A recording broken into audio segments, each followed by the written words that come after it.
నువ్వే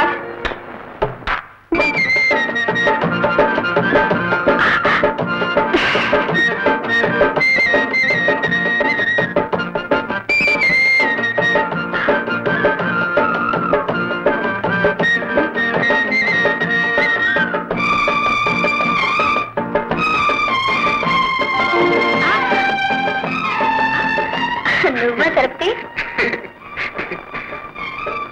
సాయంకాలం దాకా ఆగలేను పద్మ, అందుకే ఇప్పుడే వచ్చేసాను. మొత్తానికి కరణం కొడుకు అనిపించింది.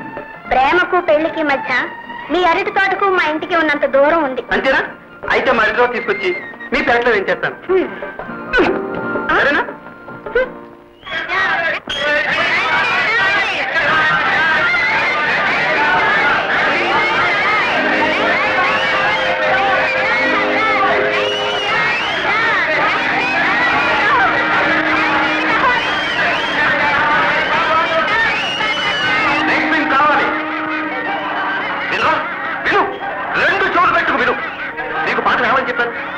నాయనా, ఆ అమ్మాయి మన హోటల్కి ఫిక్స్డ్ డిపాజిట్ లాంటిదిరా, బాగా ప్రేమించరా అని చెప్తారా? ఇప్పుడు చూడు ఏమిటి నాన్న, ఈతకి ఏమైందో నేను గాబరా పడుతుంది. గాబరా పడతారా?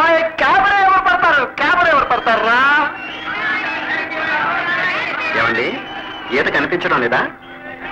నువ్వెవరయ్యా మహానుభావ, నువ్వు క్యాబరేకి వచ్చావా? లేదండి, నేను గీత కోసం వచ్చాను. ఏంటండి మోసం? క్యాబరే ఉందని పత్రికలో ఇచ్చి టేబుల్ చేసి మోసం చేస్తారా? ఏమండి, కొంచెం ఆగండి. ఈత అలాంటిది కాదు, ఆ సంగతి నాకు బాగా తెలుసు. ఇతను పల్లెటూరు బయట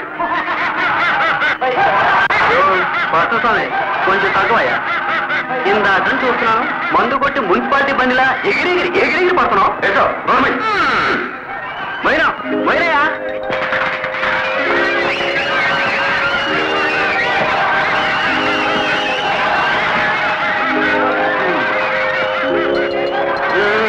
నీకు కావాల్సిన డాన్సే కదా, బాగా వాయించాలే. బాగా 3 నెలలు